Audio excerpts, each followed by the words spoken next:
отчetimni topshiryapman yoki yana kimdirman, qayerda ishlayman, bilmayman, farqi yo'q. Monotasking o'zimni rivojlantirishim kerak. Gar o'tiribmanmi, deylik menda ikkita ish bor, ikkitasini ham qilishim kerak. Lekin birdaniga qilish kerak emas-da. Men yarim soat bittasiga, yarim soat ikkinchisiga ajratganim yaxshiroq. Hayolim bo'linmaydi, chalg'imayman. Birdaniga parallelni serial ko'rib dars qilish ham yaxshi idea emas. Shunchaki yozib qo'yib, shunchaki ko'chirib qo'yib topshirmoqchi bo'lsangiz, okey. Lekin agar prям ingliz tilini o'rganyapsiz yoki tam mana bu yerga yozmoqchi bo'lgan narsangiz juda ham muhim bo'lsa siz uchun, faqatgina monotasking. Monotasking degani bittada bitta ish qilish. Tamom. Bu ergonomikaning ikkinchi qoidasi. Diqqat aqliy ergonomikaning ikkinchi qoidasi bittada bitta ish qilgan. Bo'ldi, akkuratni yasha. O'zi men bitta narsani tushunganman o'zim uchun. Baxtsizlik va stress betartiblikdan kelib chiqar ekan.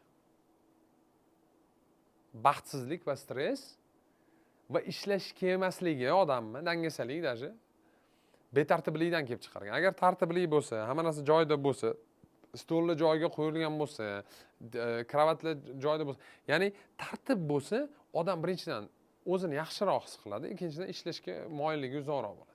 Endi qaranglar, bitta masala, nima uchun monotasking? Davron aka, nima uchun inson miyasi birdaniga bir nechta ish qila olmaydi? Buning sababi juda oddiy. Bu bizning ongimizning kuchlanishi. O'rtacha inson ongi agar kilobitlarga aylantiradigan bo'lsak, turli hisob kitoblarga qaraganda 1 soniyada 128 kilobit ma'lumotni hazm qila oladi. Ko'p emas bu. Bitta MP3 ham ko'proq. Misol keltirib beraman. Qaranglar, kimda mana bunaqa bo'lgan? Bir pochka pulni sanayapsiz. Bang bang bang bang bang bang bang sanab turibsiz. Tam 78, 70 kimdir shuni chalg'itdi. Kimdir aytdiki, dedi kimdir. Chalg'ib ketdingiz. Men deb yozaylik kimda bo'lgan? Men deb yozaylik kimda bo'lgan? Mana oddiy bir pochka pul. Oddiy bir pochka pul mana haligi qilyapsiz, sanayapsiz. Bir kishi bang chalg'itib yubordi, ketdi, hamma narsa buzilib ketdi. Hamma narsa buzilib ketdi. Men deb yozaylik kimda bo'lgan bu narsa?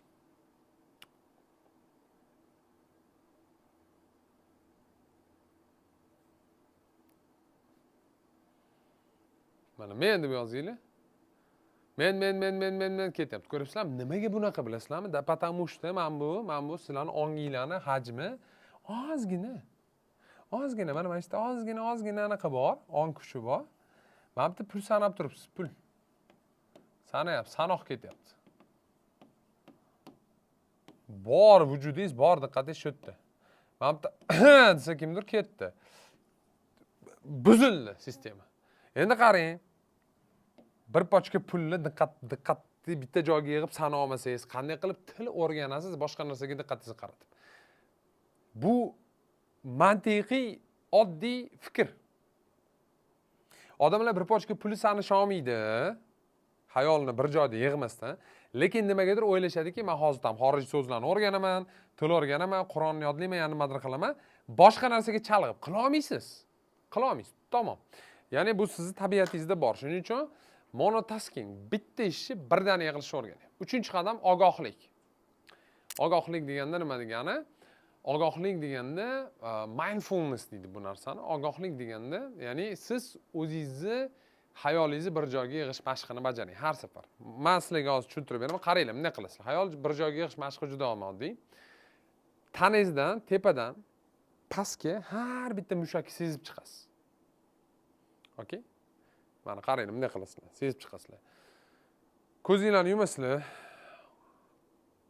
Boshinglarni jag' mushaklarni qistirib, qisib emas, prosta sezib chiqasizlar. Ko'zinglarni, peshonanglarni, burninglarni his qilib chiqishga harakat qilasizlar. Bo'yninglarni, yelkanglarni, gavdanglarni, qo'linglarni sekin oyoq uchigacha har bitta qismini taxminan 2 daqiqa vaqtingizni oladi. Xayolingiz bilan bunday o'tkazyapsiz. Ya'ni xayolni konsentratsiyani bitta joyga yig'asizlar. Bu narsani mindfulness deydi. Ya'ni hamma ortiqcha xayolish ketadi odatda. Ketadi. Boshlanishda sal qiyinroq bo'lishi mumkin. Normal hol, hech narsa qilmaydi. Sekin-sekin o'rganib olasizlar. Sabr, короче, bu yog'iga. Shu mindfulness mashqi deyiladi bu narsani. Prям o'tirib tepadan pastga hamma narsani. Keyin bir marta bajarib ko'ringlar. Prям o'tiribsizlar, ko'zinglarni yuminglar. Turib olsanglar bo'ladi, menga o'xshab. va harakat qilishni his qilishga, sochinglarni. Просто turibsizlar. Men просто qo'lim bilan ko'rsatyapman, sabab sizlarga tushunarli bo'lsa. Quloqinglarni полностью his qilishga harakat qilinglar. Odatda e'tibor bermaymiz-ku. Sekin har bitta bo'g'inlarni hamma joy harakat qilinglar. Xayolinglar tananglarda bo'lsin. Pram oyog'i uchigacha har bitta barmoq, oyoqdagi barmoqlarni alohida his qilib chiqishga harakat qiling. Bu juda ham ko'p diqqatni talab qiladi, lekin xayolingiz bitta joyga yiqqaningizdan so'ng ancha tinchlanasiz, ancha yig'iladi. Ya'ni tashqari fon yo'qolishni boshlaydi. Xo'p, demak, endi mana shu usullar bor, men sizlarga tushuntirdim. Lekin agar bu usullarni bilsangiz ham va energiyangiz yetarlicha bo'lmasa, siz bu usullarni ishlata olmaysiz. Bu usullarni ishlata olmaysiz. Men bu narsani tushundim o'shanda. Men o'yladimki, demak, lanj bo'lsam, energiyam yetarli bo'lmasa, men hech qanaqa usul menga yordam bera olmaydi. Dunyodagi eng kuchli eslab qolish usulini men sizlarga o'rgataman. Eng kuchligini o'rgataman. Ishaning dunyodagi eng kuchli usulni o'rgataman, lekin energiyangiz yetarlicha bo'lmasa, nima foydasi bor? Ko'p narsani bajarish uchun ko'p ishlash kerak degan fikr bo'lgan men bir paytlar. Men o'ylardim, haqiqatan ham juda ko'p ishlash kerak, haqiqatan ham pram bosish kerak, haqiqatan ham sindirib tashlash kerak. 2014-yilda, ya'ni o'sha 11 yil bo'libdi, plus minus. Men tushunganmanki, bu afsona, bu yolg'on. Ko'p emas, to'g'ri ishlash kerakligini tushuntirganman. To'g'ri ishlasangiz ko'p ishlaysiz o'zi. Misol uchun men ko'p ishlayman, lekin pram tupa ko'p ishlash kerak emas-da. Misol qilib keltiraman. Tasavvur qilinglar, Matiz bilan BMW bor. Poygada qaysi biri yutadi? Savol sizlarga. Deylik, Matiz bilan BMW Toshkentda turibdi. Samarqandga yetib borish kerak. Yo'l bo'm-bo'sh, tekis va tez yurib yetib borish kerak. Qarang, qaysi biri birinchi yetib boradi? Qaysi biri birinchi yetib boradi?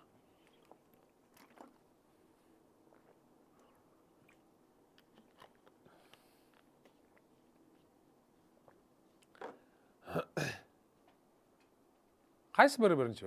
BMWmi yoki Matizmi? Kulgili gap BMW, to'g'rimi? BMW birinchi, 100% BMW, hech qaysi Matiz hech qanaqa motor bilan hech qachon BMW dan tez yura olmaydi. Lekin benzin Matizda bo'lsa va BMWda yoqilg'i bo'lmasa, qaranglar, mana bitta narsani tushuninglar. Bitta narsani tushuninglar. BMW bilan Matiz solishtirib bo'lmaydigan darajada farqi bor. To'g'rimi? BMW по-любому Matiz yutadi. Вот по-любому. Mana shu dunyoda shunaqa. Lekin agar BMWda benzin bo'lmasa, yoqilg'i bo'lmasa, Matizda bo'lsa, BMW ming zo'r bo'lgani bilan, Matiz ming sekin yurgani bilan, Matiz BMWdan o'tib ketadi. Ya'ni, men nimaga bu narsani o'xshatyapman sizlarga? Benzin, ya'ni energiya. Energiya eng asosiy narsa. Men o'zim uchun tushungan narsam nimadan iborat? Energiyasi ko'p ahmoq, energiyasi yo'q dahoni yutadi. Ishoning, ming daho bo'lsangiz, zo'r bo'lsangiz, kallangiz zo'r ishlasa, ming kuchli bo'lsangiz, ming geniy bo'lsangiz, boshqa narsa bo'lsa, energiyangiz yetarlicha bo'lmasa, lanj bo'lsangiz, lattaga o'xshab yotaversangiz to'xtamasdan, bir narsani eplay olmasangiz, sizni kelajagingiz yo'q. Umuman miyasi ishlamaydigan, umuman hech narsani bilmaydigan, lekin harakatchan, tez hamma narsani bitiruvchi inson sizdan o'tib ketadi. Changida qoldirib tashlaysiz sizni. Hech narsa qila olmaysiz. Va shu joyda men tushundimki, demak, energiyamni to'g'ri boshqarishni o'rganishim kerak ekan degan tushuncha menga nima keldi. 4-kursda birinchi do'konimni ochganman, sport do'kon bo'lgan. Nimaga ochganman o'zim bu do'konni? Masalan, hozir ikkinchi katta sirni aytib beraman. Bu do'konni ochishim asosiy sababi mana shu kitob bo'lgan. Botaniklar ham biznes qiladi degan kitob bo'lgan. Hozir ikkinchi qismi qo'shilgan. U paytda ikkinchi qismi yo'q edi. Faqatgina bir bor edi. Botaniklar ham biznes qiladi. Va bu kitob kim haqida? Bitta yigit haqida. Bu yigit ismi Fyodor Ovchinnikov. Bu yigit juda ham boy bo'lib ketdi. Juda ham dahshatli boy bo'lib ketdi. Men bu kitobni o'qib, lekin o'ta qiynalgan, qarzga kirib ketgan, og'aylar tashab ketgan, kredit olgan, kredit stavkasi oshib ketgan va hokazo. Qisqasi qiynalib. Men mana shu kitobni o'qiganimdan keyin tushunishingiz uchun xarakterim qanaqaligini. 2 haftadan keyin do'kon ochganman. Mana shu kitob tugatdim, mana yopildi kitob oxirgi beti. 2 haftadan keyin men o'zimni birinchi do'konimni ochganman. Hech narsani tushunmayman, ikkita og'aynim bilan tashlashganmiz $1000 dan. tashlashganmiz. Endi men $1000 o'zim pulim emas edi. Men o'sha qarindoshim bor edi Rossiyada. Aytganman, $1000 jo'natib turib, 1 yilda beraman deganman. Menga bergan. Va tashlashganimizda do'konga tovar olib kelganmiz. Seshanba kuni o'sha O'rizordami, Abu Sahidami qayerdadir bozor bo'lardi ertalab kelardik. Mashinaga yuklab olib borib tiqardik. Hech narsa yo'q, dokument ham yo'q, hech narsa bilmaymiz ham nimadir qilish kerakligini. Prosta takoy anaqa jo'shqinlik, o'zimizcha biznesmenmiz, tadbirkormiz. Va juda ko'p ishlardim o'sha payt. Trenovkani ham qoldirmasdim. Biram itda ishlaganman. Men mana shu kitobdan keyin juda ham anaqa bo'lganman va men uchun bitta zo'r motivatsiya bo'lgan odam bu Ray Kroc bo'lgan. McDonald's asoschisi. McDonald's asoschisi mashinaga o'xshab ishlagan, bilsanglar. Tam ertalab turdi, kelardi, u borsalarni o'zi qarardi hamma narsaga. Va hech to'xtamasdan ishlardi, mashina. Voy deganman, shunaqa men tadbirkor bo'laman, biznesmen bo'laman. Ishlab yotibman-da va ozginadan keyin hayotimda ranglar yo'qolish boshladi. Bilsam shunaqa narsa bor ekanki, bu narsani burnout derkan, ya'ni kuyib ketish, ichki kuyish. Qachon ichki kuyish boshlanadi? Qachon siz o'zingizni miyangizdan, o'zingizni tanangizdan kreditga energiya olishni boshlasangiz. Nima degani kreditga energiya? Bu degani o'zingizni ba'zi energiyangiz tugadi, siz dam olish o'rniga dalishni bosib tashladingiz-da, kofe'lanishdingiz, boshqa narsa qildingiz va o'zini rezerv energiyasi bor tanani. O'sha energiyani ishlatib tashladingiz-da, bo'ldi, qolmadi hech narsa. Endi uni joyiga qo'yish kerak. Bu yerda nima bo'ladi? Stress, uyqusizlik, lanjlik, siqilish, hamma narsa birdaniga keladi, qarshi. Shu kuyasiz, tamom. Ishdan kuyib ketasiz. Endi men nimani tushundim o'shanda? Nazoratsiz xarajat mana sizlarga bitta insight. Tushunib olinglar, iltimos yozib olinglar. Любойdan yozib olsin. Tadbirkor bo'lsangiz ham yozib oling. Nazoratsiz xarajatlar qashshoqlikka olib keladi. Bu hayot qonuni. Necha pul topishingizdan qat'iy nazar, xarajatingiz nazorat qilmaysizmi, ertami kech plyus tugaydi. 100% bu. Ishoning, любой summani ishlatib bo'ladi. Men shunaqa katta pul ishlatib tashlaganman 21-yilda o'zim hayron qolaman hozir. Qani shu pul shu darajada katta topilgan summalar? O'sha 21-yildan 2 yil oldin mana shunaqa pul topasan, umringning oxirigacha topa olasan deganda ham ishonmasdim. Lekin ishlatib tashladim. Va masala nimada? Xuddi shu qoida energiyaga ham to'g'ri. Любой energiyani ishlatib to'g'risi bo'ladi. Любой energiya tugamaydigan energiya yo'q. Keyin men nima qildim? O'yladimki, okey dedim. Milliarderlar qanday ishlar ekan dedim. Men milliarderlarni kun tartibini o'rganish boshladim. O'zim uchun o'rganish boshladim. Chunki milliarderlar katta kompaniyalar, 100 minglab odamlar ishlaydi ularni qo'yinlarida. Ulardan qanaqadir ideya olmoqchi bo'ldim-da va o'zim uchun bir nechta ideyalarni tushunib oldim. Birinchi o'rinda energiyamni nazorat qilishni o'rgandim. Va sarfini nazorat qilish boshladim.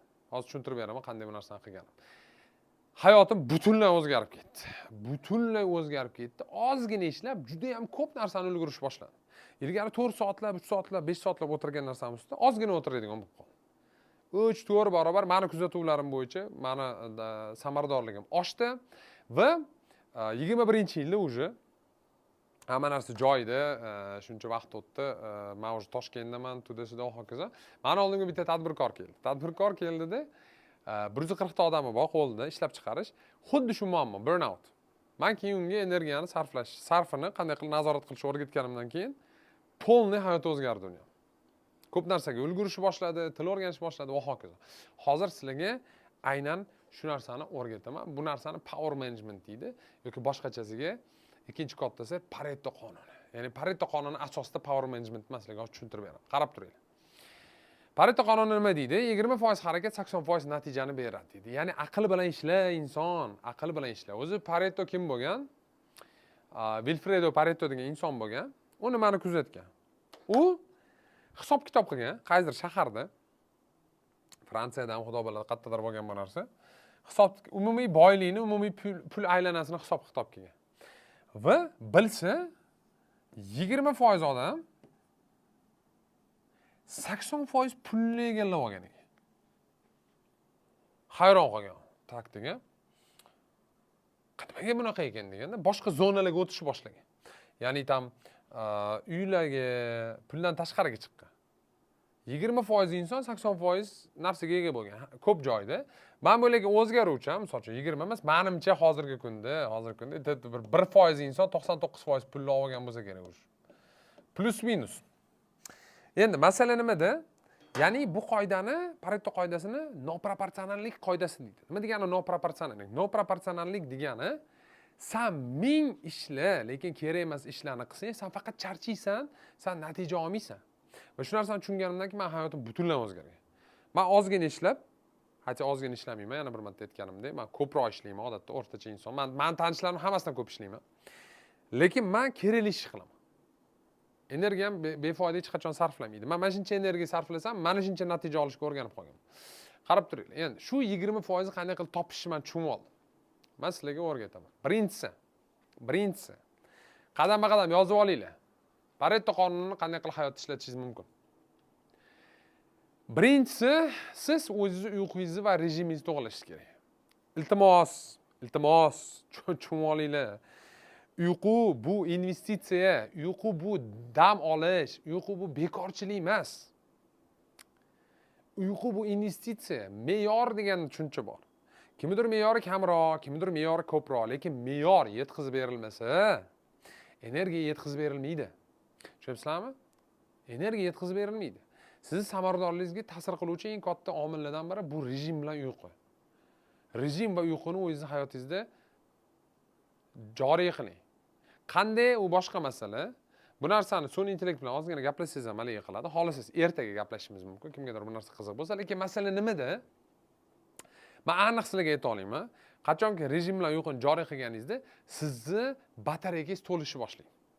Ko'proq narsani ulgurishni boshlaysiz. Misol uchun, men 4 soat mana bu o'tirsam, ishoning, ko'pchilik odam 1 oylik ishini qilib qo'yaman. Hazilsiz aytayman. 1 oy ham cho'zib, mo'zib, nimadir yoza olmasdan, men bitta o'tiraman, bu tugaydi hamma narsa. Bu tugaydi. Energiya ko'p, boshqa. Ko'pchilik nima qiladi? Ko'pchilik mana, misol uchun mana, juda ham ko'pchilik odam ritorikasi mana bunaqa. Men uyqum bor, 8 soat. Tanangizni haqqi bu o'zi aslida olganda. Siz nima qilasiz? Tars chopasizda, bu 4 soat uxlayman deysiz.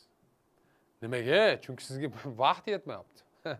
U sal choyxonadan chopish o'rniga, sal telefondan chopish o'rniga zaryadkadan chopib tashlaymiz. Endi masala, yetarlicha uxlamagan odam nimaga qodir? Charchagan odam tupoy odam. Ming aqlli bo'ling, charchasangiz bo'ldi, siz tupoysiz, hech narsani qila olmaysiz. Oddiy narsani tushunmay turaverasiz. Nima edi bu deb xato qilishni boshlaysiz. Ya'ni ishingizni ko'paytirib tashlash. Shuning uchun birinchi o'rinda energiya joyiga qo'ymoqchi bo'lsangiz, обязательно rejim bilan uyqu. Ikkinchi o'rinda rejalashtirish. Rejalashtirishni o'rganishimiz kerak. Kim rejalashtiradi o'zini kunini? Men deb yozinglar. Kim rejalashtirmasa, minus qo'yib qo'yinglar, iltimos. Minus qo'yib qo'yinglar, kim rejalashtirmasa. Kuningizni rejalashtirishni boshlang, обязательно. Men kunimni rejalashtirishni boshlaganimdan so'ng meni hayotim tubdan o'zgargan. Tubdan prям. Tubdan, haqiqatdan ham shu. Va shunaqa ko'p narsaga ulgurishni boshlagan. Men qanday rejalashtirish kerak kunni? Juda oddiy. Olasiz, chislani qo'yasiz. Misol uchun aytaylik, 20-mart misol uchun deylik. Chislani qo'yasiz, bo'ldi. Buni qilaman, uni qilaman, bu yoqqa boraman. Buni qilaman, bunga telefon qilaman, buni qilaman. Buni qilish kerak, uni qilish kerak, buni qilish kerak. Buni qilish kerak, uni qilish kerak, buni qilish. Oddiy ro'yxat, bloknotga. Kimga qaraysiz? Mana shuni qilish kerak, bo'ldi.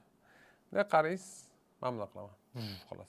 Bo'ldi, oddiy ro'yxat, ya'ni oddiy bitta ro'yxat bilan men o'rtacha ayta olayman, hayotimning bitta bir 70% samaradorligini oshirganman. Primerni. Ishoning, hamma narsam ko'payishni boshlagan.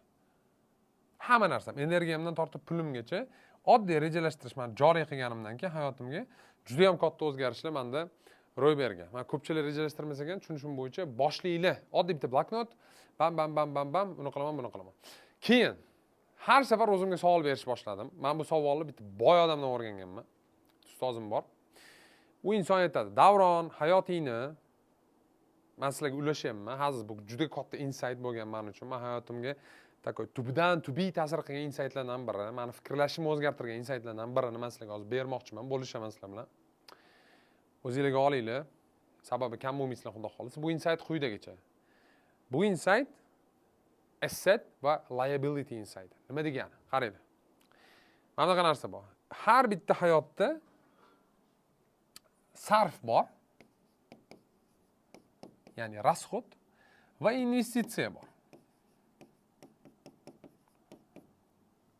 Va har safar nimadir qilishingizdan oldin o'zingizga savol berishingiz kerak. Bu sarfmi yoki bu investitsiya? Bu sarfmi yoki bu investitsiya? Va har safar mana shu qaror asosida, mana shu savol asosida qaror qabul qilishni o'rgansangiz, hayotingizdagi samaradorlik bilmadim bir 10 barobar oshadi menimcha. 5 barobardir, bir necha barobarligi aniq. Nima degani? Misol uchun.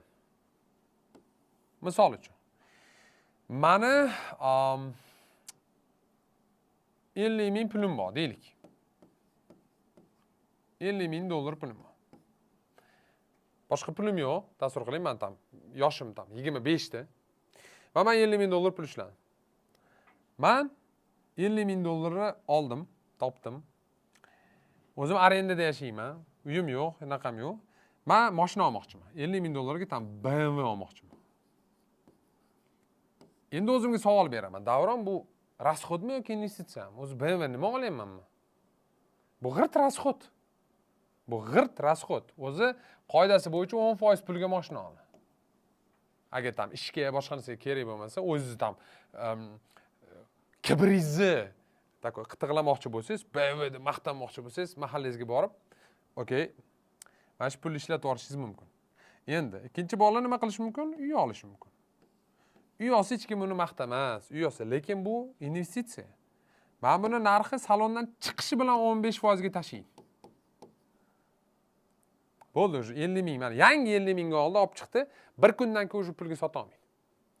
Все, tashiydi. Bu bir, ikkinchidan. Bu eskiradi, narx tushadi. Hech qachon uy narxi tushmaydi. Tushundingizmi? Men savolda, ya'ni, mana shu pulni qanday ishlatay? Investitsiya qilaymi, rasxod qilaymi? Yoki qarang, yana bitta masala. Bitta men odam bilan qayergadir borishim kerak. Meni dachaga chaqirishyapti og'aynilar. Men o'zim savol beraman. Davron, okey, dachaga borasan. Bu investitsiyami, bu rasxodmi? Anchadan beri ishlayapman, charchadim, ko'p proyektlarni oshirdim, ko'p pul ishladim. Okey, borib kelsam 2 kun yoyilib kelaman, maza qilib kelaman. Bu investitsiya. Holat boshqacha bo'lishi mumkin. O'zi kayf qilib yuribman to'xtamasdan. Choyxonadan boshim chiqmaydi. Umuman ish qilmadim, ertaga ALS topshirishim bor. Darslarim boshlay olmayapman. Hozir dachaga yana ketsam 2 kunlik qilgan. Bu sarf. Ya'ni faqatgina pul emas, vaqt, asab, sarfmi investitsiyami? Har safar savolni o'ziga bering. Mana shu savol meni hayotimni butunlay o'zgartirgan. Pram taktugi bilan o'zgartirgan. Tushunyapsizlarmi? Ya'ni sarfmi investitsiyami? Har safar mana shu gapni o'zingizga savol bering. Hozir men chiqib ketyapman ko'chaga og'aynilar bilan choyxonaga. Bu hozir sarfmi investitsiyami? Ba'zida investitsiya.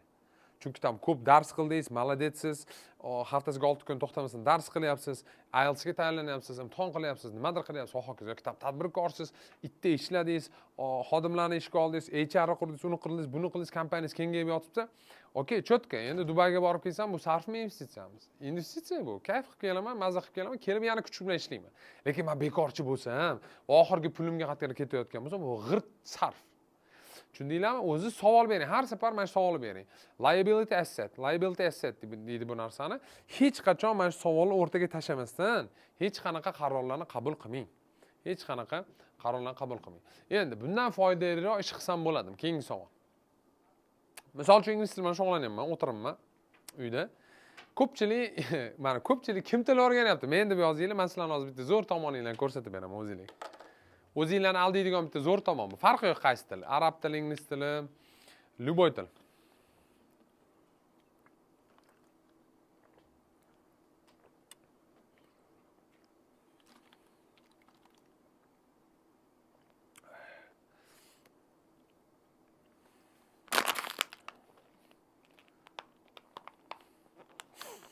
Qaranglar. Til o'rganayotganlar, mana. Deylik, menga teacher, o'qituvchi qanaqadir vazifa berdi. Misol uchun task bergan qanaqadir, tipada. Vazifa bergan. Qaysidir bajarishim kerak yoki qaysidir unit, men bilmadim endi. Nimadir bajarishim kerak. So'z bergan yodlashga. 50 ta so'z yodlaysan degan. Va qaysidir grammatikani takrorlab kelishing kerak degan. Okey deganman, uyga kelganman. Buni qilishim kerak. Qiyin kelmayapti. Men dangasalik qilyapman. Men nima qilaman? Ingliz tilida podkast ko'raman. Yoki ingliz tilida kino ko'raman. To'g'rimi? Nimaga? O'zim aldayman, aytaman. kino ko'rishdan listeningni shug'ullantiradi, yana bir narsa. Podkast ko'rish meni ingliz tilida fikrlashimni shug'ullantiradi. Mana bu ishlar qolib ketib yotibdi o'zi aslini olganda. Mana bu ishlari qolib ketadi. Buni qilishim kerak. Bundan keyin buni qilsam foydali. Lekin men o'zimni, ya'ni bu shunaqa illyuziya, ya'ni biz foydali ish qilayotganda o'zimizni aldaymiz ba'zida. O'zimizni aldaymiz. Biz foydali ish qilmaymiz hech qanaqa, lekin o'zimizni aldaymiz. Ha, men foydali ish qilyapman deymiz. Ho'kiz, shuning uchun har safar o'zingizga reallikka haligi touch qilib turing. Tushunib turing. Men o'z foydali ish qilyapmanmi? Men befoyda ish qilyapman. Men o'z foydali ish qilyapmanmi? Men befoyda ish qilyapman. Ho'kiz, keyingi holat. Gidratatsiya. Gidratatsiya nima? Suv ichish. Suv balansimni to'g'rilaganimdan so'ng meni hayotim o'zgarib ketdi. Suv yetarlicha bo'lmasa, inson tam 70%, 80% suvdan iborat. Tamam. Suv bo'lmasa nima bo'ladi? Metabolizm tushib ketadi, modda almashinuvi. Miya ishlamaydi, asetilxolin bir-biri bilan aniq qila olmaydi, kletkalar orasida almasha olmaydi, miyada. Tamom, energiya hammasi ketadi. Suv yetarlicha bo'lishi kerak. Gidratatsiya deydi. Me'yordan ortib ketishi ham kerak emas, o'zi asli где-то bir 30 kiloga mutaxassislar 1 litr suvni tavsiya qiladi. Misol uchun men 90 kilo bo'lsam, okey, men kuniga 3 litr suv ichishim kerak. O'rtacha. Holatga, sog'liqqa, boshqa narsaga bog'liq. Ko'p faktorlar bor, qisqasi bu yerda. Shu va keyingi holat bu charchashingizdan oldin dam oling. Nima degani charchashimdan oldin dam olishim Davron aka? Qaranglar, ish qilyapsizlar. Energiyani sarflab qolmoqchi bo'lsangiz, har yarim soatda tanaffus qiling. Chunki bu yerda energiyani to'planishi va ketishi noproporsional. Qaranglar. Yarim soat ishlagan odam 5 minutda eski energiyasini tiklaydi. Endi tabiiyki, kimdir o'ylashi mumkin, 60 daqiqa, ya'ni 2 barobar ko'p. Mana yarim soat bu ishlagan odam 5 daqiqa dam olsa energiyasi to'planadi. Shuni 2x'i, ya'ni 60 daqiqa ishlasangiz, mana bu 10 bo'lmaydi. Bu 20 bo'lib ketadi. Tushundingizmi? Uje mana yarim soat ishlasangiz, 5 daqiqada dam olib to'plasangiz, 60 daqiqada mana bu 20 bo'ladi. Taxminan deb 3 soatda o'zi 3 soat dam olishga to'g'ri keladi. Eski holatiga tiklash uchun. Shuning uchun eng zo'r metodika bu har 30 minutda dam olish ozgina.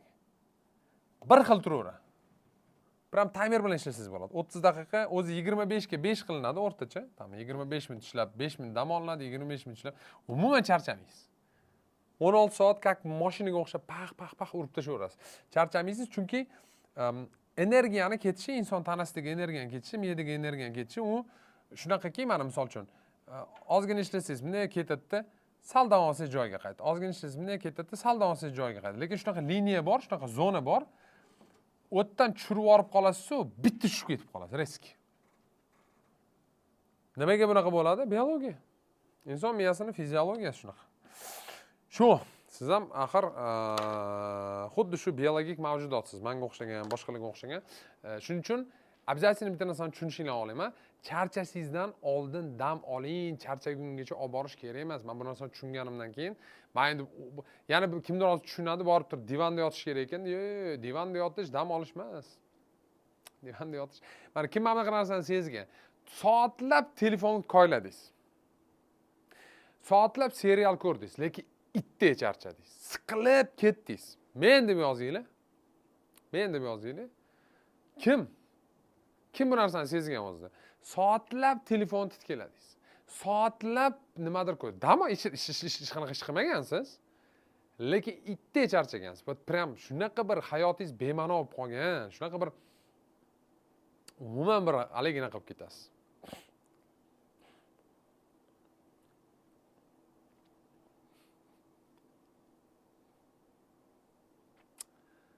Ana, ko'pchilikda bo'lgan bu narsa. Ya'ni energiya cheksiz narsa emas. O'zingiz uchun bitta narsani tushunib olishinglar kerak. Qaranglar, mana men asosiy bitta narsani sizlarga ko'rsatib beraman. Yana bir marta, mana lanjlik masalasi. Sizlarga savol. Sizlarning energiyalarni katta qismini oladigan, sizlarni charchatadigan asosiy narsa nima? Sizlarga savol. Chatga yozishinglar mumkin, men bir nechtasini o'qiyman. Keyin bitta narsani razbor qilib yuboraman. Misol uchun, men o'zimni energiyamni nimaga bu darajada ko'pligini, menda energiya juda ko'p. Menda energiya juda ko'p. Men sabablarni aytib beraman ayrimlarni. Va bu ikkinchi sir. Hali yana bitta katta sirimiz bor. Charchamayman men, tak. Bosh aylanib ketadi. Telefon chalg'ish, ko'p o'ylash, betartiblik, asab, fikrlar, telefon, ko'p o'ylash, maktab, keraksiz xayollar, speaking, okay. Yo'l uyushlari, fikrlar, burnout, rejasiz hayot, telefon, asabiylashish, zerikish, sir bo'lsa, nimani o'rgatyapsiz? Sirni ochib beraymi? Ajoyib. Mayli, yaxshi ketadi. Qarang. Xo'p, mana bunaqa masalada, meni holatimni oladigan bo'lsak, menda energiya juda ham ko'p va buning asosiy sababi bor.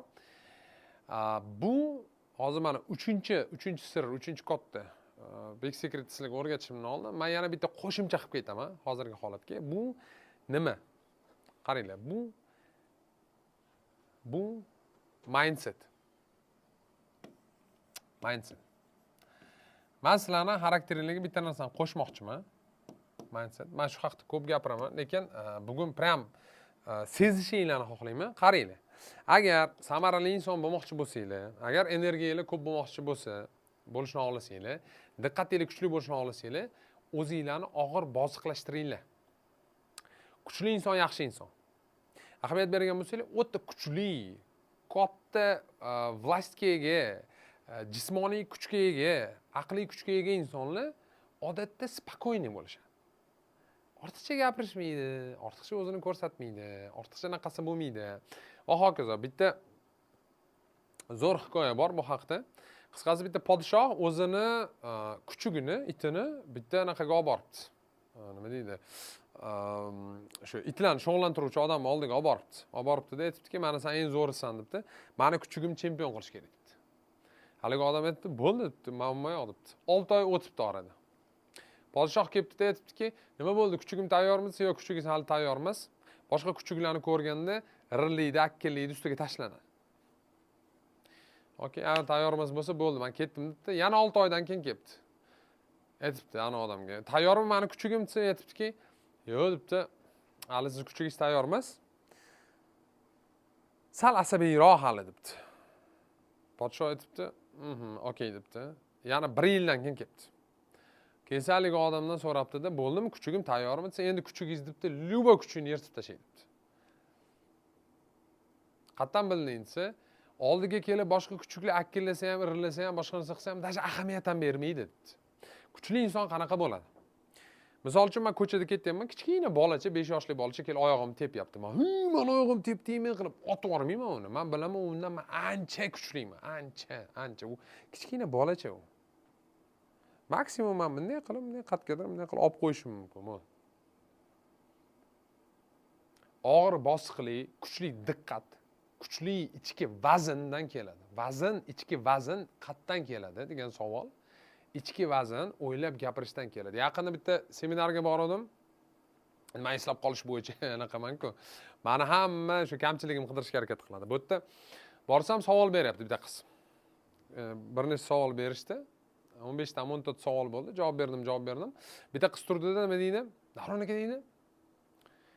Savol berishyapti-da, o'ylab keyin javob beryapsiz. Nimaga deydi? Siz eslab qolish bo'yicha chempionsiz-ku. Bitta deysizga kelmaydimi deydi. Men keyin aytdim, chunki o'ylab keyin gapiraman dedim. Sizlarga ham tavsiya qilaman desam, hamma kuldi. Realni bu tavsiya sal kamroq gapirib, sal ko'proq eshitish kerak. Endi men kasbim bo'yicha sizlarga tushuntirganim uchun gapiryapman. Agar davrada bo'lsangiz, o'tda bo'lsangiz, imkon qadar ko'proq mana bittagi narsani ishlating. Bu yerdan sal kamroq chiqsa, ichki vazn to'planishni boshlaydi, psixologik vazn. Tinchlanasiz, hurmatdingiz bo'ladi, ishoning. Mana bunaqa odamlar hech kim hurmat qilmaydi. To'xtamasdan, vala hamma gapiraver haligi. Nima deydi? Masxara o'sib qolasizda. Ha, qilaversangiz va hokazo. Sal tinchroq bo'lish kerak odam. Sal takoy bosiqroq, og'irroq. Ko'rganmizman, kuchli insonlar og'ir holatda ham o'zini tinch tutadi. Bir kishi qilib tashsa ham mana shunday jim turib qarang. U ichki kuchi bor, stержень bor. Joydan jilmaydi. Ana changmasda, u sal shamol bo'lsa ko'tarilib ketdi. U tosh u, og'ir u. Tushundinglarmi? Mana shu narsani ichingizdan his qilishni xohlayman, his qilishinglarni. Mindsetda mana shu masalada. Misol uchun, meni asabiy tizimim o'ta kuchli, qanaqa ma'noda? Men siqilmayman. Ortiqcha siqilmayman, ortiqcha o'zimni kuyintirmayman, boshqa narsa qilmayman. Menda konfliktность past juda. Даже biror kishi kelib turib menga nimadir qiladigan bo'lsa, men в принципе ahamiyat ham bermaslikni o'rganganman. Davnim. Bu narsaga ancha bo'ldi. Va sizga ham tavsiya qilaman. Mana shu narsa ichki energiyangizni bir necha karraga ko'paytirib beradi. Bir necha karra x'laydi. Kim tushunda hozir gaplarni plus bosinglar. Bu juda ham muhim. Bu juda ham muhim. Ichki vaznni to'plamasanglar, hayotda kuchli narsaga erisha olmaysizlar. Kuchli inson kuchli, zo'r narsalarga erishadi. Har narsaga qilaversanglar, bu даже любой tomondan kelinglar, diniy tomondan kelinglar, qadimgi odamlarni ko'ringlar va hokazo. Doim dono insonlar, avliyolar, olimlar va hokazolar og'izni kamroq ishlatib, quloq ko'proq ishlashni tavsiya qilishgan. Bekorga emas bu. Ishoninglar, bu bekorga emas. Bu ichingizda mana shu stержень. Shaxsiylarni o'zgartirmoqchi bo'lsanglar, mana shu o'zingizlarning naqinglarni shakllantiringlar. Tushundinglarmi? Xo'p, demak, keyingi katta sir, keyingi katta sekretimiz bu deep work. Deep work bu chuqurlashib ishlash. Ya'ni energiya ketadi. Deep work ya'ni chuqurlashib ishlash orqali siz o'zingizni haqiqatdan ham diqqatingizni o'tda kuchli rivojlanadi. Deep work shu darajada kuchli narsaki, masalan bitta narsani aniq ayta olaman. Deep work bilan dunyodagi, tarixdagi любой daho shug'ullangan. Любой daho odamni Xudoga shukr, deep work bilan shug'ullangan deya olamiz. Shunaqa gaplar. Endi deep workga o'tishimizdan oldin bizda bitta narsa bor. Men boshida aytganimdek, bu men sizga o'z deep work holatiga qanday qilib tushish mumkinligini полностью o'rgataman. Xudo xolisa va deep workga полностью har bitta qadamini ko'rishib chiqishimizdan oldin biz sizlar bilan birgalikda taqdimotimiz bor. Endi qaranglar, deep workni men qisqa tushuntirib beraman, qanaqa ishlashini. Men bu odamni kim taniydi? Mas'ud so'yaman. Men deb yozinglarga taniydigan bo'lsanglar.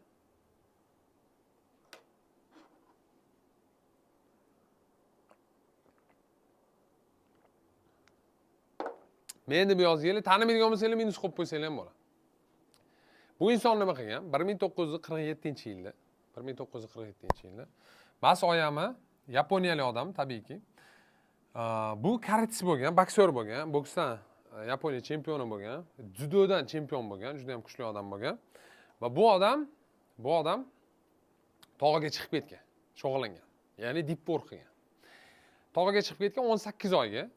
Mana bu kino bor, Cho'ybaydal degan, Shamol jangchisi. Men sizlarga tavsiya qilaman. Mana polni kim o'zini hayotini o'zgartirmoqchi bo'lsa, mana shu kinoni men sizlarga tavsiya qilaman.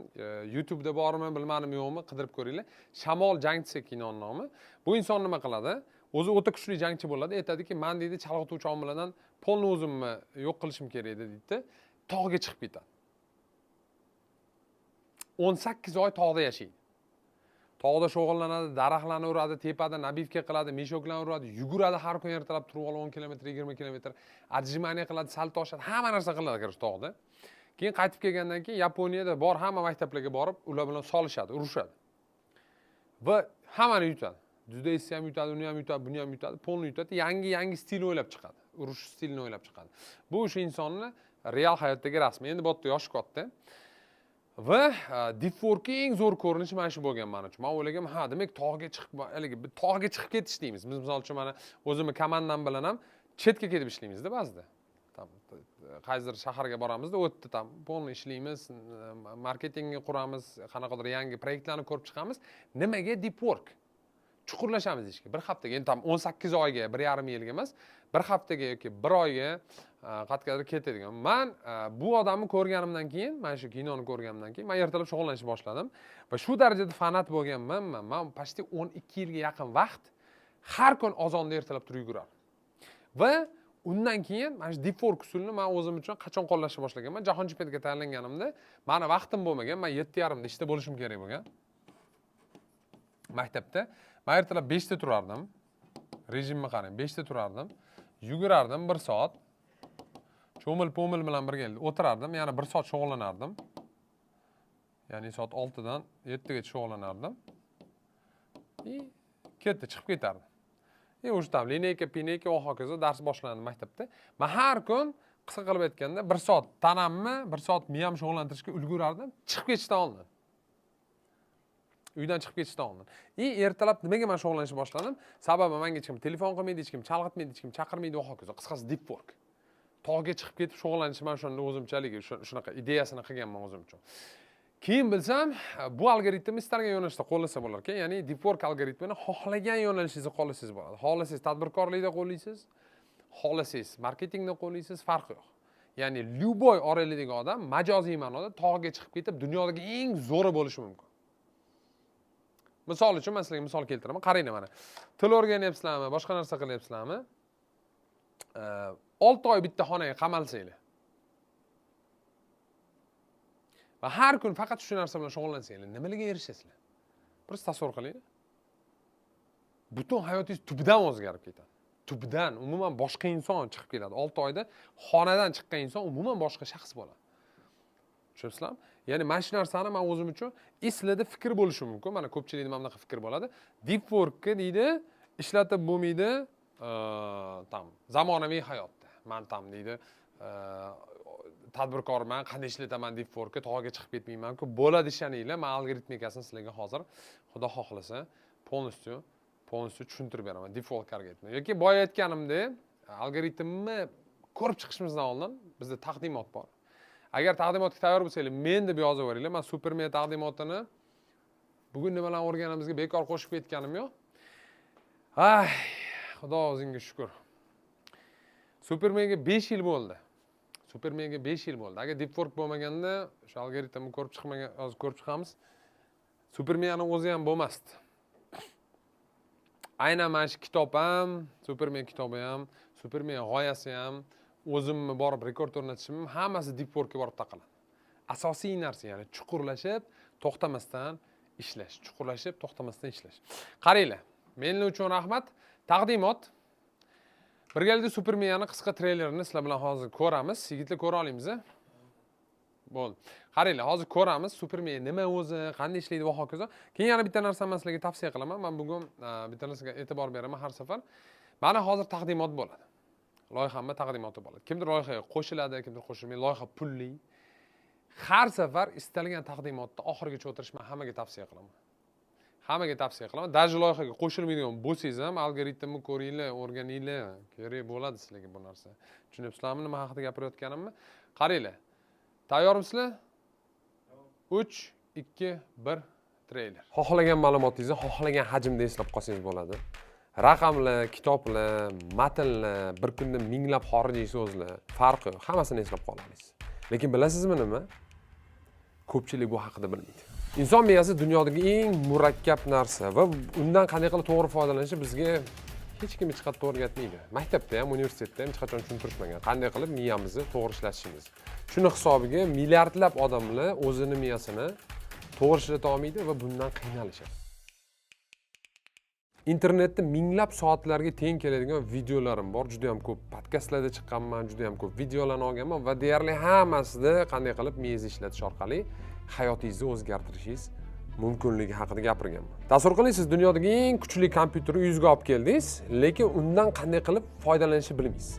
Supermiyada men aynan shu narsani o'rgataman. Ya'ni qanday qilib boshingiz ichidagi super kompyuterdan to'g'ri foydalanish. Qanday qilib xotirangizni 10 barobarga kuchaytirishingiz mumkin. Qanday qilib kitobdagi ma'lumotni bitta o'qishda eslab qolishingiz mumkin. Qanday qilib soatlab chalg'imasdan ishlashingiz va o'qishingiz mumkin.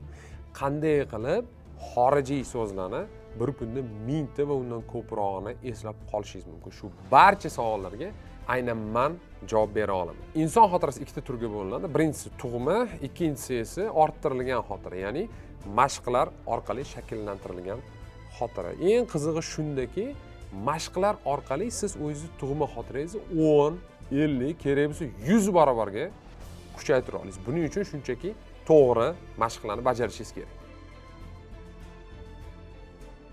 3250 ta raqamni eslab qolib rekord o'rnatganimda buning imkoni borligidan ko'pchilik shokda bo'lgan. Lekin haqiqiy shok bilasizmi nimada? Haqiqiy shok shundaki, barcha inson xuddi shunday super kuchli xotiraga ega bo'lishi mumkin va buning uchun faqatgina to'g'ri usullardan foydalanish kerak. Ko'pchilik bitta narsani esdan chiqarib qo'yishadi, daholar ham odam. Ya'ni siz ham daho bo'la olasiz. Men sizga beradigan usullarning eng yaxshi tomoni shundaki, ular universal. Ya'ni yoshingizdan, jinsingizdan, aqliy faoliyatingizdan, millatingizdan qat'iy nazar men aytgan mashqlarni bajarsangiz, siz o'zingizni miyangizni rivojlantira olasiz. 12 yildan beri miya rivojlantirish bilan shug'ullanaman, lekin qisqa vaqt ichida miyangizni shu darajagacha kuchaytirib tashlashingiz mumkinligi meni hali ham hayratga soladi. Men Davronbek Turdiyev va bu Super miya loyihasi. Xo'p, shunaqa gaplar, demak men sekin taqdimotni boshlayman. Tak, lan. Taqdimot emas bu asli. Bu meni miyamni shu darajaga olib kelgan yo'l. Men sizlarga o'zim yo'limni ko'rsatib beraman, qanday qilganman, nima qilganman, haftalab biram tushuntirib beraman hammasini. Bonus hammasini xudo xolasa. Va xuddi shu yo'lni bosib o'tib, men o'zim uchun nima tushundim? Universal algoritmlar mavjud, ya'ni ba'zi algoritmlar, ba'zi ketma-ketliklar, ba'zi narsalar hamma insonga bir xilda ishlaydi. Menga ishlagan, sizlarga ishlaydi va hokazo. Nechta odamga ishladi shu paytgacha ishlatsa bo'ladi qisqasi. Endi 2 oylik Superman transformatsiya meni loyiham, onlayn loyiha. Offline ham bor, tushuntirib beraman. Nimaga transformatsiya o'zi aslida olganda? Men bitta narsani aniq o'zim uchun tushunib oldim. Mana hozir sizlar bilan ham deep work ko'rib chiqamiz. Undan oldin shuncha narsani ko'rib chiqdik.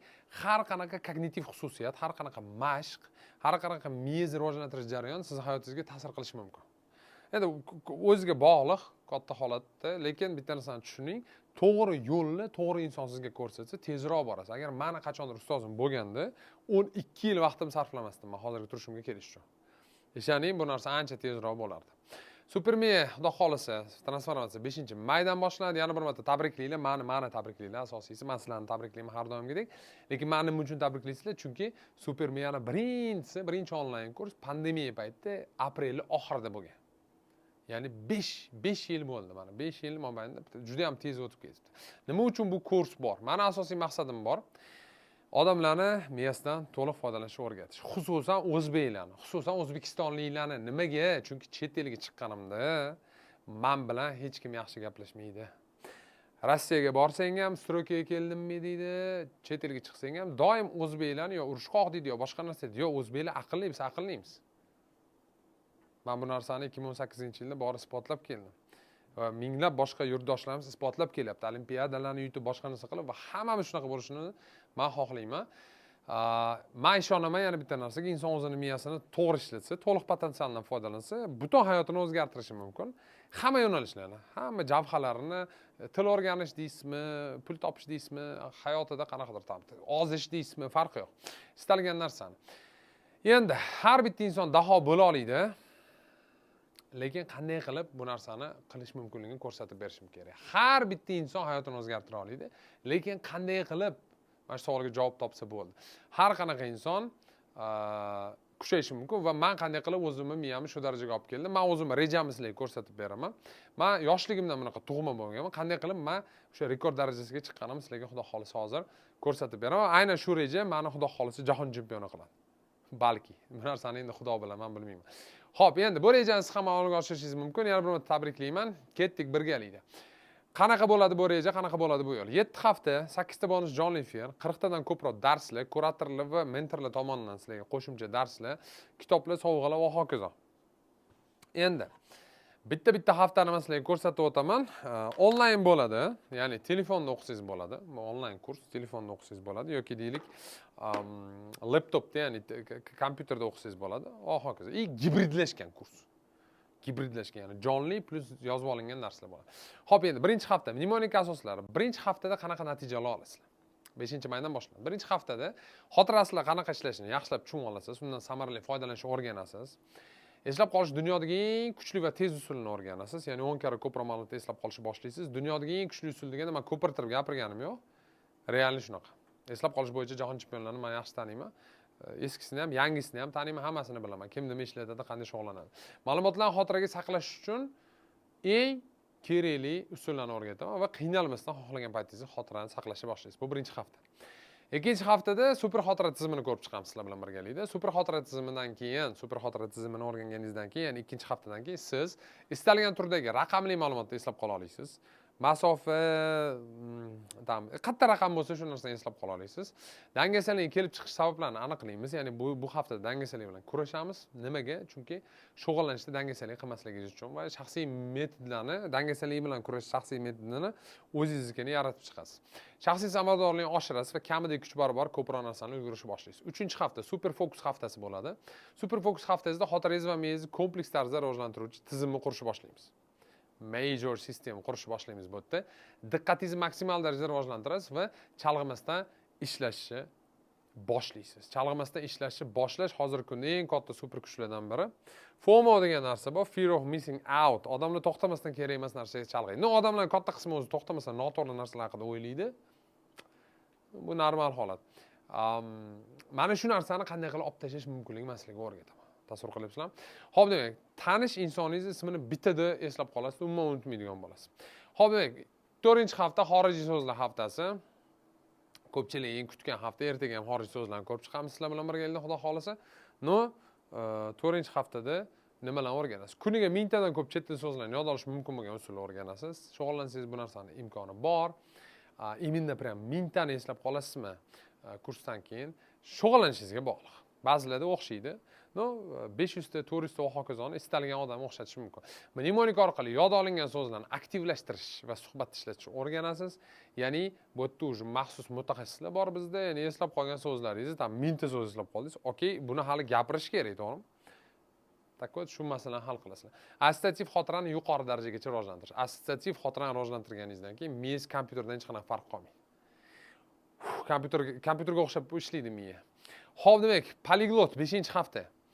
Xorijiy so'zlarni tilni aniqrog'i o'rganish uchun qadam-qadam ketma-ketlikni o'rganish, shaxsiy til o'rganish tizimingizni qurishingiz mumkin. Bu yerda reja haqida gap ketyapti. Ya'ni qanday qilib rejalashtirish mumkinligini biz sizlarga ko'rsatib beramiz. Maqsad qo'yishni o'rgatamiz. Bu yerda chunki til o'rganish bu maqsad, qanday qilib maqsad qo'yish, qanday qilib rejalashtirishga to'g'ridan-to'g'ri tegishli sun'iy intellektdan foydalanishni o'rgatamiz. Kognitiv xususiyatlar, ya'ni xotirani rivojlantirishda va hokazo. Keyin 6-haftada ikkinchi miya haftamiz bu. Ikkinchi miya degani nima degani? Terminlarni va tarixiy sanlarni eslab qolishda qiynalmaysiz bu haftadan keyin. 6 soatlik nutqlarni, 6-8 soatlik nutqlarni bittada eslab qoladigan bo'lasiz. Katta hajmdagi matnli ma'lumotni yaxshiroq tushunishni eslab qolishni boshlaysiz. Istalgan imtihonga bir kunda tayyorlanishni o'rganasiz. Va eng qizig'i, agar imtihon test bo'lsa, eng qizig'i bu yerda ikkinchi miyani qurishni o'rgatamiz. Shunaqa texnologiya bor. Shunaqa bitta приложение bor, app bor. Shuni skachat qilib turib, ichida ikkinchi qo'shimcha miyangizni yasashni o'rgatamiz. Xo'p, demak, 7-hafta mindset, fikrlash to'g'rilab, o'zingiz uchun to'g'ri mindset shakllantirasiz, maqsadingizga nisbatan robot kabi harakat qilishni boshlaysiz. Default sistemasini ishlatishni o'rgataman men bu 7-haftada. Default mode boshimizda eng katta kuch. Mustaqil shug'ullanish va xotirani rivojlantirish uchun reja intizom bilan shug'ullanishni boshlaysiz. Endi undan tashqari, shuncha natijadan tashqari nima bor? Kuratorlar bor. Kuratorlar kimlar? Sizlar ustozinglar, mendan tashqari bitta men bo'lmayman bu yerda. Birinchisi Johir Abdufattohov, 4 karra